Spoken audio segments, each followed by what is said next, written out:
Who don't know me, I'm the founder and CEO of Astrace, and today I'm going to be talking about how I accidentally learned how to bring Gen Z on chain. I'm usually talking about the other end of things, about crypto, to companies that work with Gen Z. So figured today I would actually speak on something that I accidentally learned, which in a way makes it a little more authentic. So 3 parts to what I'm covering. Firstly, the importance and challenges I think about bringing Gen Z on chain, which I don't think that a lot of companies in the crypto space understand or fully have undergone learning to understand. Then specifically how it applies to crypto companies differently than other companies. And finally, some example implementations, both with myself and my favorite example of a company that should not have gotten Gen Z excited to follow them, but basically has. So in a previous part of my life, I was a yoga teacher, and in that process, we were told that it was more difficult to teach to beginners than it was to advanced students. And I found this to be really, really true in every area of life that I've also gotten to learn about. However, it's often more rewarding, similar to how if you get in early enough on an asset, the return is much higher than if you're late. So generally more challenging to teach to people who are new to what you're proficient in rather than people who are already aware of what you're doing. But overall, I see more benefit in it. I did not. This is skipped. Okay. I don't know what's happening.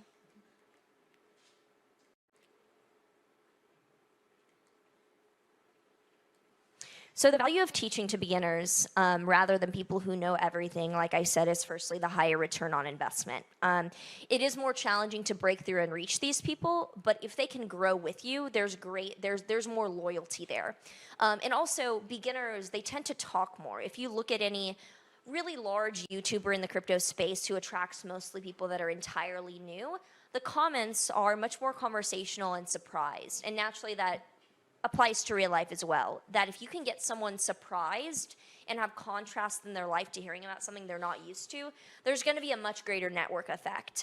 There can always be basically a chain reaction, and the earlier you are in the chain of dominoes, the greater impact that will have. So just intuitively, if you can get in on people younger, earlier, and less aware of what you're doing, there's a higher return on investment there. And also the community aspect of it, because if someone is learning something new, they're going to look and reach out for people who are in the same boat. So there's less of a need to, even though community building is always a part of a project, anything needs an amount of like sustenance and maintenance to the group of people. If you're teaching to people who are advanced, there's often less incentive for them to reach out to others, whereas if someone is new, there's an insecurity or a bit of a slippery slope that needs that problem solved, and they'll reach out to others often. So there's a natural, like a symbiotic relationship often between teaching to beginners and them cultivating community on their own. And also learning from yourself in the process can be important, because if you're teaching to beginners and having to re-articulate that which you stand for over and over, the repetition leads to new insight. So even though it can seem kind of rudimentary, the more that you're teaching your first principles, the more that you remember why those are important to you, your value proposition, your project, your product, and the more efficient you get at speaking about it, where when you're speaking to people that you're looking to impress or show kind of show how you're developing it because they're proficient in your area or they're fellow professionals, sometimes you can lose sight of actually what's underlying your value proposition. So I find that going back to repeating, that warrants improvement more than actually sometimes innovating. And the more practice you have, the better it is for the skills that you're developing on the higher end as well. I have found, without necessarily trying, that the most efficient way to target those beginners is through social content. And I'm not myself any kind of social media manager. I don't consult with companies on the content themselves, but I think that having an approach and a reason to go out on platforms and build content is the most effective way to reach these beginners. Because this largely targets a younger generation of people that are going to be more reactive, and that comes with pros and cons. I didn't mean to set this out. Literally, this happened essentially in the context of my life overnight, but it's been the biggest thing that I've realized is that short-form content is going to be the most efficient way to reach beginners. It's not going to be long-form podcasts podcasts. It's not going to be targeted Facebook ads. It's going to be 15 to 30-second videos that, in a way, are intuitive and accidental, but capture what your value proposition is. So the problem here is that Gen Z has no attention span, absolutely none. And I say this as someone part of it, that I can no longer watch films, and I can't even listen to long-form podcasts about the things that I'm interested in learning about unless I really want to. So even though there's a lot of really great, substantial, long-form, almost like corporate or high-level content in the space, this is where you retain users. This is not where you grow users necessarily. I think in terms of content being a funnel, the top of the funnel is what incentivizes new growth, what brings in random people. The bottom of the funnel is what keeps people interested, and those are where you're teaching to your other advanced professionals in the space. You will not target Gen Z through Facebook ads. You will not even target them through Twitter as much either. That's great for maintenance. I think Twitter is where the space sustains itself and can kind of be an ecosystem where it maintains, but the real youth is on TikTok and YouTube, in my opinion, especially TikTok. And crypto does not have a big presence there. And I didn't intend to kind of grow in that. I joined it literally randomly as a college student with no awareness of finance at the time. But I found that those are the best algorithms for organic reach, or on TikTok and YouTube. TikTok's, the AI and the API behind it is incredible, and it will see what you're saying, it will hear what you're saying, it will see what is present in your video and target people that are already shown to have interest in that. So there's literally nothing you can pay for that is that effective, and it doesn't really matter what area you're in. There's a market for everyone and everything on TikTok. So if you have quality content, people will find you. So there's not a need to spend on insane marketing budgets for this kind of approach. Obviously, for other things like events, you will, but everyone has a camera and a phone, and I find that TikTok is best for the absolute basics of what you're looking to reach, what you're looking to say. YouTube is where you can grow more of your information and your user base. Absolutely anything high level can be simplified down into a fundamental issue to highlight. 15 seconds is what I like to target. The longer that you get, the more that people are going to drop out, and watch time is the most important thing. You want people asking questions, and you want them researching to learn more. So no matter how high level your project, your product is, I mean, I have consulted with companies that are like advanced, like Forex on-chain, like synthetic commodities out. And it's like, what's your fundamental issue? The fact that people don't have money. Like, you can always make a joke about being broke or having difficulties with the banking system. So that kind of thing, you can always simplify down into something that can be 15 seconds long.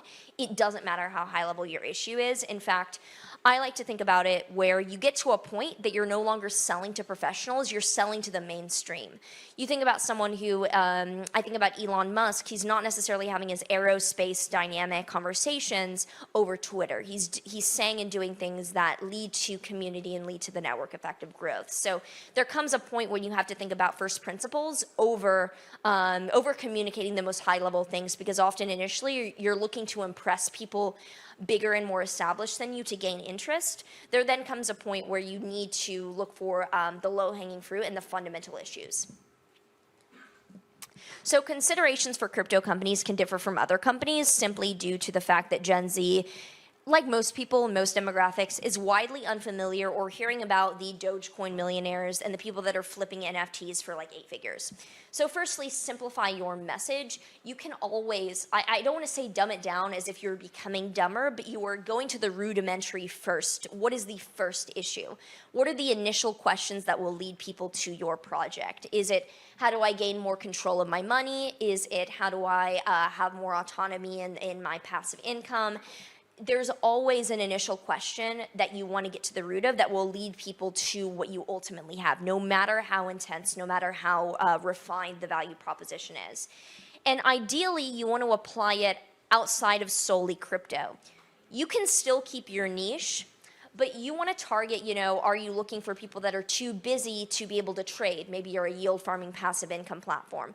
There's always an application that you can connect it to scale, and maybe you even like make a character of like an average person and you make jokes around that in order to have it apply to people beyond someone who's been into crypto since like I don't know, the Silk Road, which is a very small demographic of people, and no one on TikTok, frankly. No one's going to give their data probably to that app that was interested in that. You want to aim for being engaging rather than overtly educational first. This is also something I learned accidentally because I don't go out of my way to look for funny. Like, I will always prefer a documentary or something that is informative over something that's comedic. But what shows up on my TikTok and what keeps my interest, the random videos filmed on like an Android when there's an earthquake or something and like things are flying everywhere. Like, the most engaging things will land, and you want people to want to learn more. You don't need to answer every question. You don't need to completely, you don't need to post your pitch deck in like a 15-second TikTok. You want like a random joke, random, authentic, random moment that encapsulates your value proposition. And sometimes that will be best with a public face, which is the ongoing issue as well with the anonymity and the secrecy of crypto. Like, that makes sense for there to be a little bit of a difficulty there. But you want something that's provoking and engaging. And that doesn't need to be stupid, and that doesn't need to be like low IQ, for example, but it needs to be simplified and first principles, because if people feel like they can't understand something, they won't put themselves through the mental stress of feeling stupid. My favorite case study is Ryanair. I've never flown Ryanair. Weirdly enough, because I have aviophobia, like diagnosed flight phobia, and it's been terrible lifelong, I know too much about aircrafts as a way to learn more. And I know about like Ryanair's corporate health benefits policy because of that, because I've gone so deep down the rabbit hole. But there's a couple things about Ryanair that have grown it to, I think at this point it's nearing 2 million, because I made this slide a few weeks ago, but their TikTok account is one of my favorites. It's like funny, and I don't laugh at anything. And it's incredibly stupid. It's actually stupid. They put googly eyes on a plane and make it say things. It works. And I think a big part of that is that it's not half-assed. And what I mean by that is, as someone who, I grew up with an acting background. I initially went to NYU for acting, and an important part of that is that you have to commit fully or don't commit at all. Like, it embarrasses everyone, yourself, everyone watching, if you're half doing something. Either commit fully or don't do it at all. They have committed fully. Like, they have, like, the TikTok sounds that are like usually like young girls dancing, they have a plane dancing to it. Like, it's absolutely idiotic, and no one is following that because they're interested in aircrafts, because they're interested in sales, because they're interested in like aviation. They're following it because it's funny. However, if I'm ever looking for a European flight, I'm now probably going to pick Ryanair simply because I like the TikTok account, and it works that well. It highlights the issues, so it's relatable, talks about flights. It highlights the issues and makes them funny. Like, the main focus is cheap airfare. So they'll use sounds that imply that there's a complaint about having to charge for like 2 inches of legroom, and they're like, who cares? Like, it's the cheapest you can get. Or complaining about there being like poor flight service, and they're like, who cares? It's cheap. So they're not hiding issues. In fact, they're highlighting them in a way, and people tend to like that transparency. Those that want to learn more will. They're not going there they're not advertising a sale. They're not advertising like cheap flights from like Lisbon to Barcelona. Like, they're not highlighting anything that's salesy. They're literally highlighting the base, most engaging, I don't want to say every account needs to be stupid. However, in their case, it's literally a plane with googly eyes, and sometimes it'll have like heels on or lipstick, and it generally has made major companies, you'll see in the comments, like TikTok itself will comment on some things. I don't think that any company in crypto is leveraging this at all. I don't think that it takes an intense hiring of a social media agency. I don't think that it takes moving away from the core of your proposition. I just think it takes having the guts to do 15-second videos that are silly and use trending sounds. Easy. I don't think that, let me see if that. Okay, so some more tips from this. I thought this was a later slide. It's not, my bad. I say use TikTok for bullshit. Like, you use that for just googly eyes on a plane, and use YouTube for your longer form content that is actually well thought out. I still don't recommend that you do huge form unless you are very well known in the space with institutional interest. There are some people in the space that I love listening to speak for like 2 to 3 hours. Most projects, for when I like the educational side of like a 10-minute video, if it's backed by a project, I tend to like the legitimacy of it versus like a YouTuber who I don't know why they're incentivized to talk about something. But I think stick to TikTok for like top of the funnel. YouTube can then be middle of the funnel, retaining interest. Also, your content's main reach does not have to focus I should have put solely on your value proposition. Again, if you're a crypto company and you want your engaging level content to be like someone who is broke and wants to learn how to generate passive income because they're busy working on things, that does not have to include how you generate like cross-chain liquidity. You can have that value proposition connected to, like I said, another application to the real world that helps diversify who you're reaching. It doesn't mean you spread out across like every demographic, but I like to concentrate my portfolio and diversify my content so that it reaches more people, basically. Get people's foot in the door. Like anything that you think that comes to mind that's engaging, there is no risk in the amount of content that you put out there. You can always take down a TikTok if it performs very poorly and you're embarrassed, even though I will say that in the TikTok algorithm, side note, you want to private videos that do poorly, you don't want to delete them because it'll undermine your reach actually. If they see you deleting videos, it looks scammy, so just private them if they do poorly. A little bit about me, okay. Why is this happening? Okay, well, please. If it doesn't show me, then that's fine. I don't really need to. Can we go back a slide? One back, please. One back. Other way? Okay, yeah. So a little bit about me is that unintentionally I began to figure this out. I don't have a background in social media and marketing. I have a philosophy degree, but within a year and a few months, I went to 0 to 1.2 million, mostly through what I was doing. I mean, it's not that different than, there's plenty of financial astrologers out there, frankly. It's not like the most well-known topic, obviously, but there's plenty of them. But with unintentionally having a brand of wearing red and also combining two topics that tend to alarm people in a way, like astrology is something that even when it lands on people's pages because it's a viral video or something, sometimes they're unfamiliar and it'll aggravate people that they're not being talked about their sign or something. And crypto, whenever I have a video that goes viral beyond the crypto virality, there's a level of virality where it reaches people that follow that demographic. It then goes like to mainstream viral where you can see that you're getting comments from absolute normies that have no idea what you're talking about. Crypto enrages people often. Like they get very, very upset. It's kind of strange, like more than astrology. So that level of, with provocative, it doesn't necessarily have to be like ethically provocative or anything. It just means it gets people talking. It literally just provokes them outside of just scrolling. I'm only high level when it's extremely important because 60 seconds is a big ask. If someone is giving me 60 seconds of their time, I'm going to make it extremely worthwhile or else I'm going to fit it into 15 seconds flat. So I think of it as if you have something valuable to give to people, that you're building something you really believe in, I'm sure you can think of 15 seconds that's also valuable. I also unintentionally try to have insight into my life a little bit. I will notice that a video that I take about a topic that I do walking down the street in New York does 100 times better than me in a room where you have no idea where I am.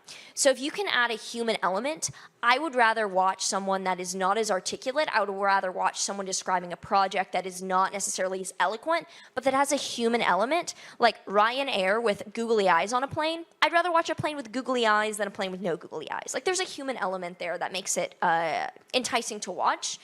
And those that want to learn more will. I don't feel the need to explain myself.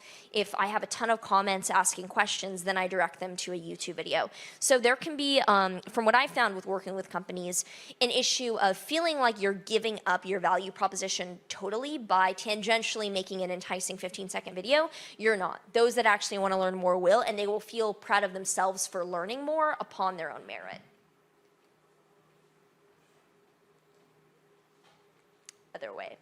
Great. This is why I would invest much more energy on simple TikToks than I would ever hiring money on KOLs. Like ever. I say this as someone who's approached daily to get hired for these things. No, like absolutely not. You could reach so many more people by being incredibly straightforward, not having to develop a huge amount of, a huge plan with what you want people to say. I think it's a net negative if you are one-off paying people to speak about you. It's different if someone's on a retainer, is literally like a content creator for you, or like an ongoing partner or an advisor. no one is using this space, and it's not due to like crypto crackdowns on TikTok. I've never had a video deleted for defying community guidelines. You just can't be stupid and tell people that they're going to become a millionaire or do 100x. It's like normal finance. So I think that this is so untapped, and when I go to this flip side of speaking about something that is simpler than I'm usually speaking about, which is talking to other companies about how to get into crypto, this is huge opportunity. And I can't think of a single crypto project that has really, really used this to the full extent. I've seen some custodial services do like testimonials. I'm like, no one's gonna watch that. Like, take Ryanair and make it into what your project would become. Bring some humor into it, bring a person's face into it, or add googly eyes to, I can't even think of something in crypto that can take googly eyes, maybe just do a person. But go down to first principles and think about how much growth you could have if you invested a little bit into 15-second TikToks versus hoping that investing thousands, tens, maybe six figures on KOLs gets you a little bit. Because I'm someone with a huge following, and when early on I was naive and did like KOL, like, oh sure, I'll talk about this, like how exciting. I'm like BitBoy, and then I learned, oh, that's not, you don't wanna have like that. So I learned quickly, there's no conversion. There's no clear conversion for like actually worthwhile versus I can see if something blows up that's authentic and I'm sharing like, oh my gosh, I just flipped all my crypto dick butts and got to put that into like a property payment. Like that blew up because that was authentic and that wasn't promoting a project. That was me teaching on buying things that are actually like you want to hold, which I thought it was funny at the time, and then I actually flipped them. So that's something, because the energy behind it is like direct, that speaks much louder than a paid pump and dump kind of thing. So that's why I think that this is bringing in Gen Z can be complicated to unwind, but is incredibly, incredibly simple. And there can be like an Occam's razor, honestly, to how you think about what you want to speak about your project. What is the underlying question that will lead people down the dominoes and the chain of events to find you, and how can you get to the root of that? So if anyone has any questions, sometimes it can be difficult to apply this in a crypto sense because there can be like, well, I mean, I got into this because I wanted privacy. Like, how does, there sometimes can be a difficulty in the paper trail, but if anyone has any questions, happy to help out, and I thank you all for turning up today.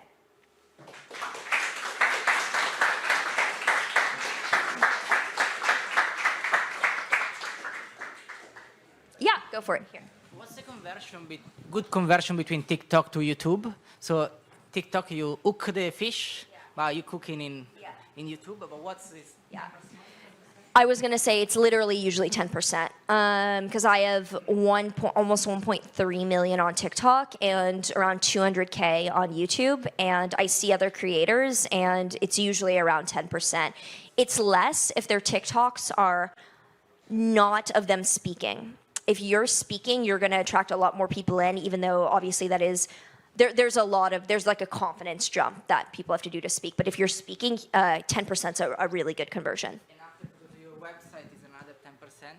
Say you have 100, website. 100 in TikTok, 10 in YouTube, 1 for your I'd say maybe more. I'd say once they get to YouTube, I don't have an exact rate because it depends on the person's like field that they're in, but it's much higher once they get to YouTube. Because if they're already in YouTube, then they're probably following you on Instagram and Twitter. Twitter tends to be less because younger people, like, they want video, so that tends to be less. Like, it's my least followed platform. But if they're in YouTube, they're more, I'd say a third of YouTube, like 30% probably goes to the rest. Yeah.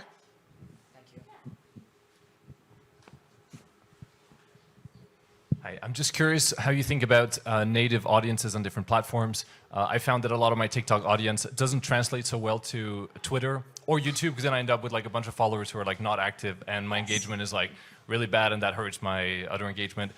Do you take TikTok as like a top of the funnel for everything, or do you also build native like Twitter or YouTube audiences? For me personally, I had less than 200 followers on all platforms before I joined TikTok, and I was posting the exact same things I do like today. So for me, it's all TikTok, but I'd say it depends on you. And I do notice as well that my Twitter followers have no correlation to any, like, they might find me through TikTok, or they find me through another outlet, but they have no correlation to anyone else. And frankly, I don't understand that well, how to communicate with them. Like, it's like, I don't know what they think I'm saying. So I think that video stays streamlined when it's written only, and I can't think of anything else besides Twitter, that can be so different to where there is a large discrepancy for many big crypto YouTubers that have a very small following on Twitter, because usually you're going to invest more time refining one skill or the other, Twitter versus like thread, like making a thread or making a video. Videos scale more, so I invest more time into that, but I have not solved that issue with how to make Twitter make sense, but I think everything else, I don't see it hurting. However, my one caveat is I only post Instagram Reels that perform very well on TikTok, because Reels have a harder time algorithmically to getting out to more people. So I basically filter out things that don't perform well for that.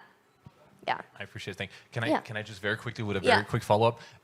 Short form video on Twitter, is that something you've ever considered reposting on Twitter? Yes. Because I see some videos on Twitter, but I don't know if algorithmically it makes sense. Yes, and I found myself very annoying. I found that just like for me, and even some friends are like, why aren't you posting, like cross-posting all the time? I'm like, because I find that very annoying. Like I want to follow someone on YouTube for their longer videos. I follow someone on TikTok for their videos. I don't want to see the TikTokers on YouTube. I want to see what they're saying. So that's a preference. Some people, if you're wanting to grow, I think if you're in a growth stage, literally put your face everywhere, annoy the shit out of people. Like you have nothing to lose because you're trying to build a momentum. At this point, like I get secondhand, I'm very cringe at myself. Like I get so embarrassed with myself, and I can't hear my voice. I'm like, I'm not doing that. I don't care if it helps me. So that's my take. But at the beginning, I think it's very helpful. Yeah.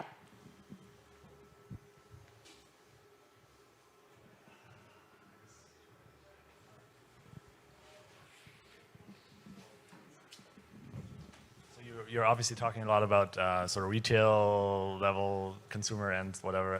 How now you already have a following, so probably your business marketing sort of is different. But if you were in a position where you're professional and you want to target other businesses, would you deal with that? And how does TikTok traction help with that? Yes, I would say still TikTok. Actually, my TikTok For You page or my algorithm is geared towards a lot of business. Like the people who are well known for like there are many adults on TikTok whose For You page is also based on business scaling or looking at how entrepreneurs do things. So if your target audience are adult entrepreneurs, maybe higher earners, you can still make funny jokes. Like I sometimes randomly will get on like attorney TikTok and I'm like, I don't know what this means. Or like CPA TikTok. I'm like, I literally don't know what these numbers or the 401b filing is. But you can make, if there's a demographic for you, you can make jokes about that in 15 seconds and also 60-second videos that are more informative. I will say if you have an informative element, you'll notice that, like, at least for me, I notice if there's like a woman in finance I'm following, she's often like doing her makeup in the car while she's talking, or if it's a guy, he's like walking down the street, and like doing something while you explain something helps a lot so you don't feel bored. So that's my one thing about like a simple technique if you want to do longer form. Yeah. Any other questions?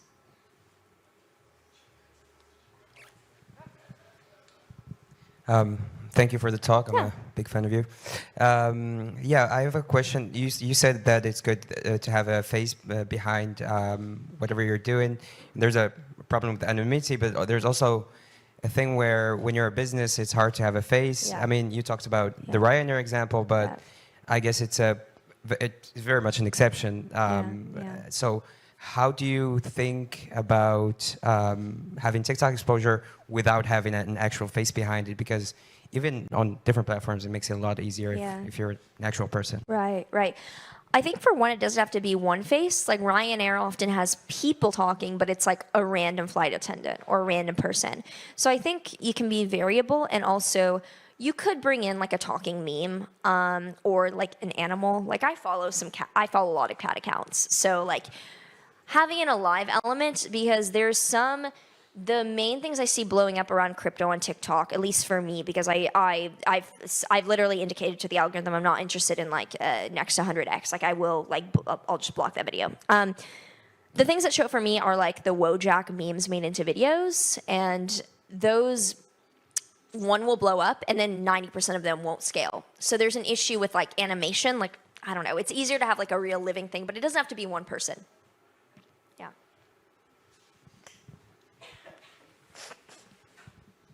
Hi. So I work in marketing for a B2B crypto company. And we don't do TikTok today because we're trying to be a little bit more serious, and then we're trying to work with regulators and all that. So what would you say to a company like mine to convince them to go into TikTok? That there's a lot of very serious TikTok accounts. Even though those who make jokes don't have to be like, I don't do TikTok dances. Like I'm not they're doing that. Where you can make really serious TikTok content, and there are news reporters that do like wartime only or economics only 15-second videos. So I see TikTok as the best scaling mechanism possible because organic growth comes from how good and how enticing your content is. That you can algorithmically show that you're serious, that you're grounded. You can even never do jokes and do only serious, and that's more of what I'm leaning towards, and then I'll like mess up and be like, oh, this is funny, like let me do this. But you can scale. I see it more as like the ultimate amplifier that some people aren't ready for yet, and some people don't want to use in that way. But, and there are downsides with like data and privacy. I did not understand those upon entering, so I don't have any comment on that. That is the literal downside, is like if you have actual security concerns. But, if you're uncomfortable with the what people think TikTok is, that's valid. I see the upside of the AI and the growth mechanism beyond. I mean, there's another slide I forgot about. TikTok is the only reason I had anything today. You know, I had less than 200 followers on all platforms before that. And why, you know, I have like no privacy. I mean, that was me being stupid, thinking no one would like see my videos, like day in my life, like who's watching me? And then everyone is like, oh, you live there? Like, shit. But there's some things I'll never have back, but beyond worth it for where it's gotten me, and I think it's worth it. So even if it's not your personal account, because I won't recommend that to anyone, that you give up a lot. But I think with a business, and if you have a dream and you want to impact people, no one in crypto is doing this. And I get why, but also I think it's beyond worth it. So, yeah. Thank you. Cool. All right. Well, thank you for coming out. And if any of you have questions or want to like become a TikTok star, I might have other advice for you, because if you're doing it personally, I might actually recommend the dances. I never got there, but maybe different. So yeah, we'll see you around.